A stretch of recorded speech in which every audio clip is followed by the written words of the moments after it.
पूरे यूएफसी में एक ऐसा फाइटर है जो कि अपनी सारी 18 फाइट्स में अनडिफीटेड है। साथ ही में उसका फिनिशिंग रेट 100% है। उस फाइटर का नाम है शावकात राखमनोव। Shavkat Rachmanov. That man.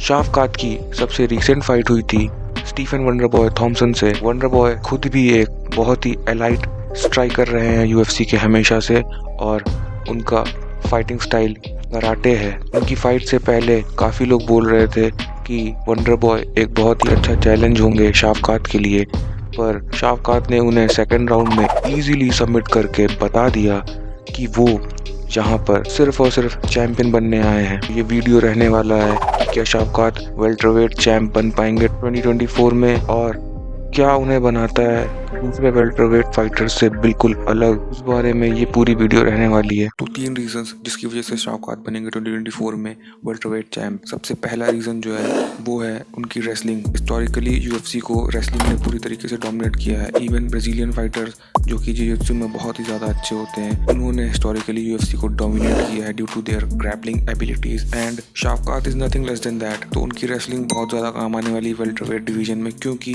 कोई खास ग्रैपलर वहाँ पे दिखाई नहीं देता अपार्ट फ्रॉम खामजात चिमाएव, जो कि बहुत ही ज़्यादा इनएक्टिव है अभी डिवीजन में, and there is no certain date that when he will come back to that division. Shavkat का ग्रैपलिंग गेम इतना अच्छा है कि उन्होंने अपनी आधी फाइट्स को सबमिशन से ख़त्म किया है और आधी फाइट्स को नॉकआउट से ऑलमोस्ट। और उन्होंने भी हाल ही में UFC 296 में स्टीफन थॉमसन को सबमिशन से ख़त्म किया। स्टीफन वंडरबॉय थॉमसन अपनी लाइफ में आज तक कभी भी सबमिट नहीं हुए थे, तो इससे उनकी सबमिशन और ग्रैपलिंग एबिलिटीज़ का पूरा पता चलता है। तो अब आते हैं दूसरे पॉइंट पे।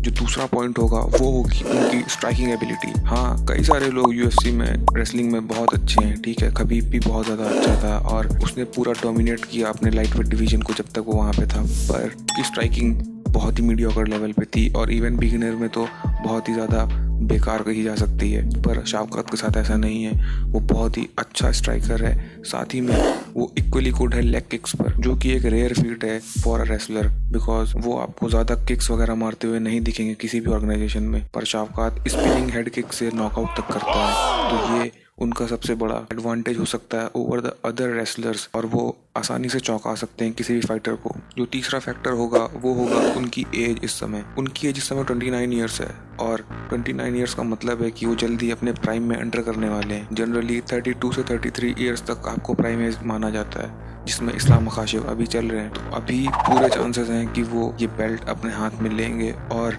अगर वो जीतते हैं तो मुझे कोई भी दिखाई नहीं देता पूरे डिवीजन में जो उनसे बेल्ट वापस ले सकता है। इस समय एक ही फाइट उन्हें इसके बाद करनी है बेल्ट तक पहुंचने के लिए, वो या तो बिलाल मोहम्मद से होगी या तो कमारू उस्मान से होगी। तो अब एक और सवाल आता है कि तो शावकात को हरा कौन सकता है, क्या ये अनबीटेबल फाइटर है? तो इसका जवाब है कि अभी तक तो उनकी सारी फाइट्स देखते हुए यही लगा है कि भाई 18 फाइट्स में जो इंसान बिल्कुल भी नहीं हारा और 100% फिनिशिंग रेट के साथ उसने सारे फाइटर्स को ख़त्म किया है, तो उसको कौन हरा सकता है?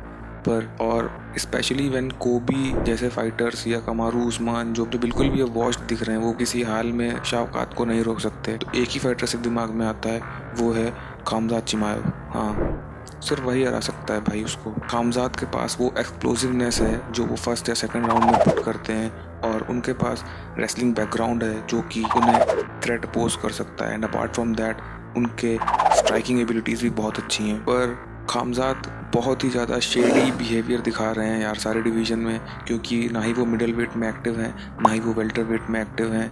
तो शायद से उनकी एक हाइप ट्रेन जो चल रही है वो बस डेना वाइट के पेपर व्यू मॉडल पे ही चल रही है कि जब उन्हें अप्रोप्रिएट दिखते हैं लोकेशंस, जैसे कि जब आबू धाबी वगैरह में होती है, तो सिर्फ वो क्राउड को खींचने के लिए उन्हें इस तरीके से यूज़ कर रहे हैं, और उनका कोई भी मन नहीं है ज़्यादा बेल्ट का, ठीक है। उन्हें शायद ये है कि भाई मैं बस पैसे कमा लूँ कितने भी ज़्यादा और यूएफसी में चलता रहूँ, वरना उनके अलावा कोई भी शावकात को थ्रेट पोज करता हुआ अभी तो फिलहाल नहीं दिख रहा है वेल्टरवेट डिवीजन में। बाकी अगर कोई फाइटर आगे आएगा तो तब उसकी बात करेंगे। तो गाइज, आपको क्या लगता है, आपका क्या ओपिनियन है इस चीज़ पे, ज़रूर कमेंट करके बताइए।